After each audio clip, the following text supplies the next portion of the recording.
नमस्कार दोस्तों, स्वागत है आपका एक बार फिर से ब्लॉग से नितिन में। और मैं हूं आपका दोस्त और होस्ट नितिन। उम्मीद है आप सब लोग अपने अपने घरों पे मज़े में होंगे, मस्ती में होंगे और मौज कर रहे होंगे। आपसे लगभग 1 महीने बाद मेरी मुलाकात हो रही है और ये 1 महीने का गैप क्यों हुआ, उसके पीछे एक बड़ा रीज़न था। मैंने आपको बताया था कि मेरे घर में जो एसी लगा हुआ है उसके अंदर कुछ प्रॉब्लम्स आ रही थी और वो प्रॉब्लम कुछ ज़्यादा ही बड़ी हो गई। उसके बाद फिर मैंने उससे रिलेटेड कुछ कंप्लेंट्स एलजी केयर में डाली और एलजी केयर में कंप्लेंट डालने के बाद मतलब जो उनका कस्टमर केयर सेंटर था वहाँ पर मैंने कंप्लेंट लॉन्च करे। और उसके बाद फिर वो जो नई नई चीज़ें शुरू हुई उसके अंदर ड्रामे, हालांकि अभी वो पूरी तरीके से परफेक्ट हो गया है, अच्छा चल रहा है, सब कुछ है। लेकिन उस समय का जो एक फेज़ था तो उससे मेरा पूरा का पूरा ध्यान डिस्ट्रैक्ट हो गया और ध्यान डिस्ट्रैक्ट होने की वजह से फिर मैं टोटली फोकस हो गया एसी की तरफ, क्योंकि एसी का वो जो इशू था लगभग 15-20 दिन चला तो वो। और उसके बाद फिर सारा ध्यान मैंने क्लासेस पर लगा दिया और इस वजह से मैं ब्लॉग्स में काम कर ही नहीं पाया। लेकिन अब मैं आपको प्रॉमिस करता हूँ कि that I will make the daily blogs. मैं डेली बनाऊँगा और डेली आपसे मुलाकात करूँगा। लेकिन उससे पहले मैं आपको ये बता देता हूँ कि आप देख लीजिए कि मेरे साथ एक्चुअल में हुआ क्या था। और यदि आपके साथ भी कुछ इस तरह की हरकत होती है एसी में या रेफ्रिजरेटर में या टेलीविज़न में या इलेक्ट्रॉनिक्स किसी भी मैटर के अंदर, कोई भी एक ऐसी चीज़ आपके पास जो है जो इलेक्ट्रॉनिक है और काफ़ी कॉस्टली है और उसके अंदर इस तरीके का इशू आता है, then you need to fight. अगर आप चुप हो जाएंगे, आप शांति से बैठेंगे तो आप ये यकीन कीजिए कि आपकी समस्या हल नहीं होने वाली है, क्योंकि ऐसी कंडीशन के अंदर लोग बहुत बेवकूफ़ बनाते हैं। और इसी के साथ ग्वालियर में मानसून आ चुका है। हालांकि ग्वालियर में मानसून की एंट्री बहुत शानदार हुई थी, बहुत अच्छी एंट्री हुई थी, झमाझम बारिश थी और बीच में लगभग 15-20 दिन से बारिश जो है गायब है। और हाल फिलहाल अभी ग्वालियर के ऊपर काले काले बादल छाए हुए हैं। ये देखिए, एकदम घने काले बादल छाए हुए हैं, देख रहे हैं ना आप, एकदम काले बादल हैं। तो अभी तो हम लोग बस यही उम्मीद कर रहे हैं कि झमाझम बारिश हो, अच्छी बारिश हो, तगड़ी बारिश हो और मतलब ग्वालियर में जो गर्मी है वो एक तो पहले बहुत दूर हो जाए और ज़मीन में जो वाटर लेवल है वो बढ़ जाए और मौसम ठंडा हो जाए, बस ये चाहिए। तो अभी हाल फ़िलहाल तो आप ये देखिए कि मेरी किस तरीके से जो एलजी के सर्विसमैन थे उन लोगों से मेरी बहस हो रही थी। तो पहले आप वो देखिए ताकि आपको भी आइडिया लग सके कि किस तरीके से लोग बेवकूफ़ बनाते हैं। और मतलब वो कोशिश ये करते हैं अधिकतर कि जितना हो सके कस्टमर को टाल दो। अगर एक बार कस्टमर टल गया तो टल गया, और नहीं तो अगर ज़िद्दी होगा तो फिर आगे करेंगे। ठीक है, तो पहले आप वो देखिए, फिर मैं आपसे मिलता हूँ। तो भैया अभी मेरे सामने आए हुए हैं एलजी कस्टमर केयर से, सर्विस सेंटर से। ये टेक्नीशियंस हैं, इनके सामने मैं पूरी रिकॉर्डिंग कर रहा हूँ। ये मेरे सामने रहेंगे, जैसा कि कृष्णा कुशवाहा जो कि सर्विस सेंटर का ऑनर है या जो भी है, उसने मुझे बोला पाइप पंच है। मैं पाइप पंच भी चेक कराऊँगा, पूरा का पूरा आपको दिखाऊँगा कि एलजी की तरफ से किस तरह की परेशानियाँ मिलती हैं। ठीक है, ये भैया भी यहाँ बैठे हुए हैं, मैं भी यहाँ हूँ और एसी भी ये लगा हुआ है ऊपर। बाहर अभी आउटडोर पे भी जाऊंगा, इंडोर मेरे सामने लगा हुआ है। अभी भैया आगे चेक करेंगे, मैं उनके साथ में जाके चेक करता हूँ। अरे बाप रे, ये तो धोती खोल रहा है। अभी इस समय जो भैया है वो चेक कर रहे हैं। ये मेरे घर पे आए हुए 7वें टेक्नीशियन है जो इस समय चेक कर रहे हैं। और जो पंच होता है, पंच यानी ये जो पाइप जाती है एसी की, ये जो पाइप जा रही है ना जो अंदर इंडोर में जाएगी, उसमें कहीं तो भी कुछ फॉल्ट बता रहे हैं। अब मैं आज देखता हूँ और उसके बाद में 24 या 25 तक जैसे ये हो जाएगा उसके बाद मैं कूलिंग एग्जैक्ट मानूंगा। अगर 25 पे कूलिंग मेरी सही आ जाती है तो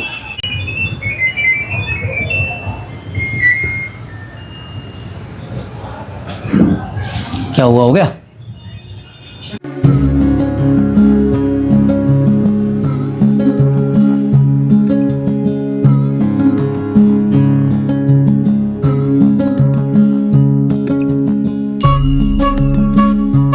मुझे दिक्कत इस चीज़ की नहीं है कि चीज़ क्या हो गई क्या नहीं हो गई, पैसों की दिक्कत नहीं है। पैसों में तो मैं हाल उसको मैं सही कर ही लूँगा। मैं बात इस चीज़ की है, जब अपन ने चीज़ लगाई हुई है जिस पर्पज़ से लगाई है, अगर वो पर्पज़ अपना पूरा नहीं हो रहा है तो ये चीज़ कबाड़ा है। और एलजी का ब्रांड मैं आप लोगों को ही बोल रहा हूँ, घटिया ब्रांड है। ग्वालियर में अगर आप हो तो लेना मत।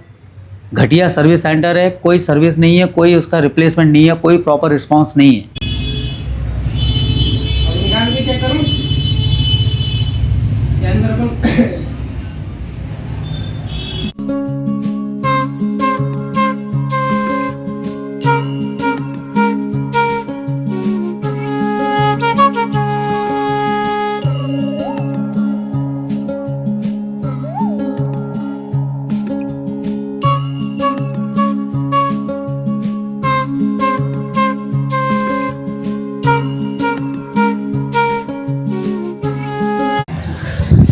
So good afternoon guys. इस समय बज रहे हैं घड़ी में 3:30, आप देख सकते हो।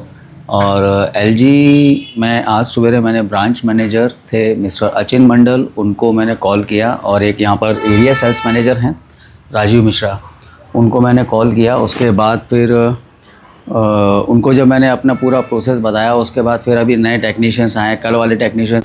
तो मैं आपको बता रहा था कि कल वाले जो टेक्नीशियंस हैं वो आज फिर गायब हो गए हैं।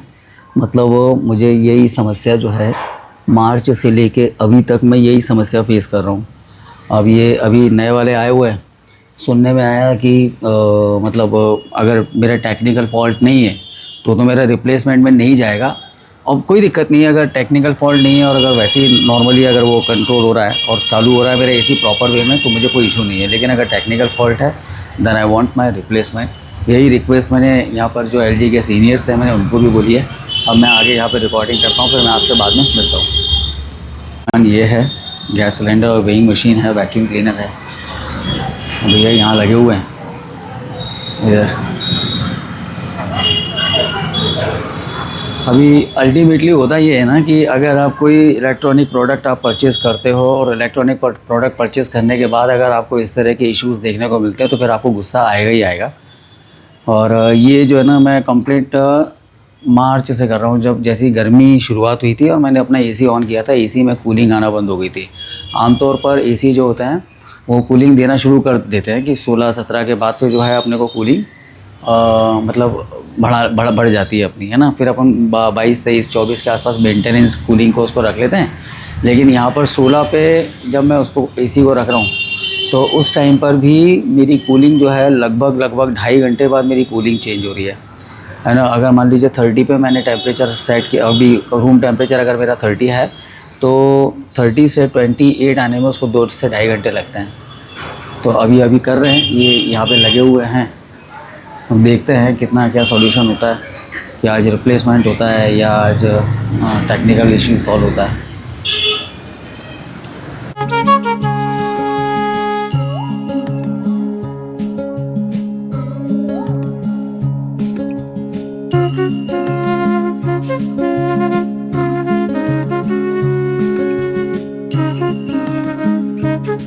अभी कोई एक सॉकेट होता है जिसको जिक बोलते हैं, वो जिक लगाकर वो अपना चेक कर रहे हैं कि कैसा है कैसा नहीं है। अभी देखते हैं जो भी होता है, आज इसका अल्टीमेट सॉल्यूशन हो जाएगा। अल्टीमेट सॉल्यूशन के बाद आगे बढ़ते हैं। ये जो उनके हाथ में दिख रहा है ना आपको वाइट कलर का, उसको बोलते हैं जिक।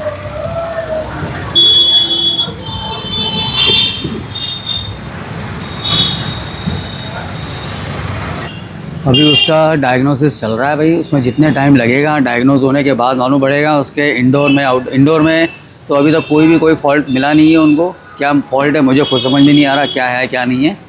और आउटडोर में अभी वो जिक नाम की जो मशीन होती है उसको लगाकर उससे वो रीडिंग स्किल्स, उसकी जो रीडिंग पैरामीटर्स हैं वो वहाँ पे पूरे ट्रेस होंगे, तब जाके मालूम पड़ेगा कि एक्चुअल में आउटडोर के अंदर प्रॉब्लम क्या है ना। क्योंकि मार्च से लेके पूरा का पूरा जून आ गया, गर्मियाँ पूरी निकल चुकी है, सर्दी आ जाएगी, बारिश आने वाली है, उसके बाद सर्दी आ जाएगी, फिर एसी बंद हो जाएगा, किसी मतलब का कोई काम रहेगा नहीं। इसलिए बहुत केयरफुली थोड़ा सा सोच समझ के इसको आगे देखना पड़ेगा। आज देखते हैं जो भी आज फाइनल होगा इसका, मोस्ट प्रोबेबली रिप्लेस ही हो तो हमें ज़्यादा अच्छा है, कोई कचरा ऐसा पसंद नहीं है। ये मशीन देख रहे हो जो आप लटकी हुई है, इसको बोलते हैं जिक, और ये कुछ तो भी तो प्रेशर पॉइंट वगैरह लगे हुए हैं। इसके आधार पर इस कंप्रेसर का पूरा डेटा लिया जा रहा है, और कंप्रेसर में क्लियर कट जो टेक्नीशियन को भी क्लियर कट डेटा मिल गया है कि उसके अंदर कहीं ना कहीं फॉल्ट है, but nobody is going to accept that the compressor is on fault. So भैया अभी शाम के बज रहे हैं 6, और 6 बजे तक किसी भी इंजीनियर ने, जो दोनों इंजीनियर आए हुए हैं, मेरा इंजीनियर क्या है वो टेक्नीशियन ही है, तो उनके थ्रू अभी तक मेरा कोई मैटर सॉर्ट आउट नहीं हुआ है। पोजीशन वैसी की वैसी है, वो अपने सुपीरियर्स को डेटा भेज रहा है कि, और वो ये भी क्लियर हो गया कि जो मेरा आउटडोर है उसके अंदर एम्पियर्स की प्रॉब्लम आ रही है। एम्पियर 4.6 के ऊपर वो कैश नहीं कर रहा है, बढ़ ही नहीं रहा है। और टेस्टिंग मोड पता नहीं कुछ भी तो होता है इनका, उसके हिसाब से पता नहीं क्या थोड़ा बहुत बढ़ा है, उससे ज़्यादा नहीं बढ़ा है। अभी स्थिति एज़ इट इज़ है, जैसा एसी चल रहा था गर्म हवा फेंकने वाला वैसा ही चल रहा है, कोई नो कूलिंग कुछ भी नहीं है। और ये बात वो टेक्नीशियन भी एडमिट कर चुका है कि कूलिंग नहीं हो रही है, अपने सुपीरियर्स को कंटिन्यू वो डेटा भेज रहा है। इतने दिनों से मेरा खुद का काम लैग कर रहा है, दूसरे घर के काम लैग कर रहे हैं और वो एसी भी रिपेयर नहीं हो रहा है। आज मैं फाइनली इसको देखूंगा, जो भी होगा सही है नहीं तो फिर कंज्यूमर कोर्ट वगैरह अपना जिंदाबाद और रिप्लेसमेंट तो जिंदाबाद होना ही होना है। अब मैं आगे आपको बताता हूँ अभी क्या स्थिति है, क्योंकि मेरे सामने वो क्लियर कट पोजीशन नहीं बता रहा है। भैया मेरी समस्या जस की तस बनी हुई है। अभी जो सर्विस इंजीनियर्स आए थे, टेक्नीशियंस आए थे, वो भी अभी जा रहे हैं। कल वो अपने एरिया सेल्स मैनेजर को लेकर मेरे पास आएंगे विजिट करने के लिए। उसके बाद फिर आगे की प्रोसेस देखते हैं। डेफिनेटली फॉल्ट तो मेरे कंप्रेसर और इंडोर यूनिट में से किसी एक में है और टेक्निकल फॉल्ट है। और एज़ पर द ASM सुबह मेरी उनसे बात हुई थी राजू मिश्रा से, तो उन्होंने बोला था कि अगर टेक्निकल फॉल्ट होगा तो उस बेस पर तो रिप्लेसमेंट हो जाएगा, अदरवाइज़ नहीं होगा। तो टेक्निकल फॉल्ट उसके अंदर आ रहा है। अब कल उसको जाके जो भी है कल फाइनलाइज मैं उसको कर दूँगा। ठीक है, तो मैं आगे का आपको कल बताता हूँ कि कल क्या स्थिति होती है। उसके बाद फाइनल मैं ये वीडियो आपको तभी अपलोड करूँगा।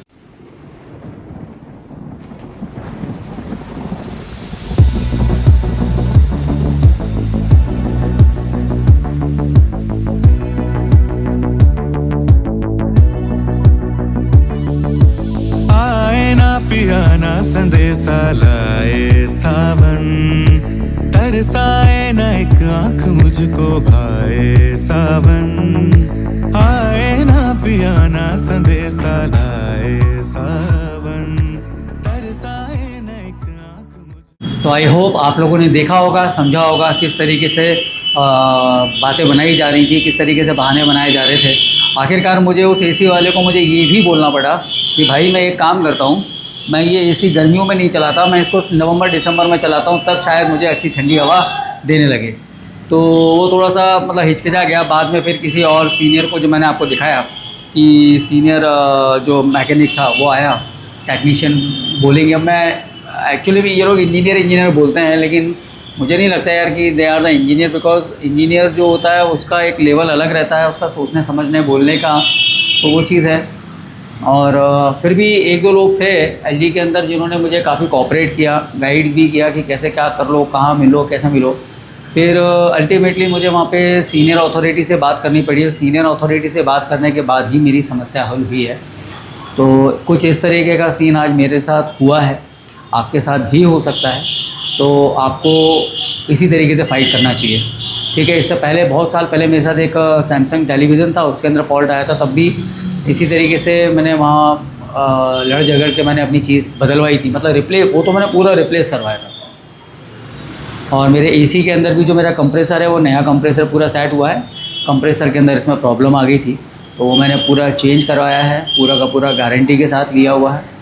नया उसका मतलब नया सील पैक आया था और गारंटी भी मुझे मिली है, तो सारी समस्याओं का हल मेरी हो गया था। तो इस तरीके से सारी समस्याएं होती हैं।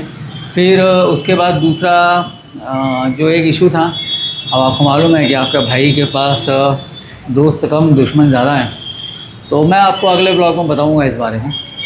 चाहने वाले अपने कुछ ज़्यादा ही 1000 लोग हैं। तीसरा, फिर मेरे मोबाइल के अंदर भी एक इशू आ गया था, तो मुझे ऐसा लग रहा था पता नहीं क्या हो रहा है, धड़ाधड़, इसीलिए मैंने होल्ड किया। बट आई होप कि आपको आज का ब्लॉग पसंद आया होगा और आपको समझ में आया होगा कि आपको अपने कंज्यूमर राइट्स को कैसे यूज़ करना है। तो मिलते हैं आपसे हमारे नेक्स्ट ब्लॉग में, तब तक के लिए take care, tata and good bye.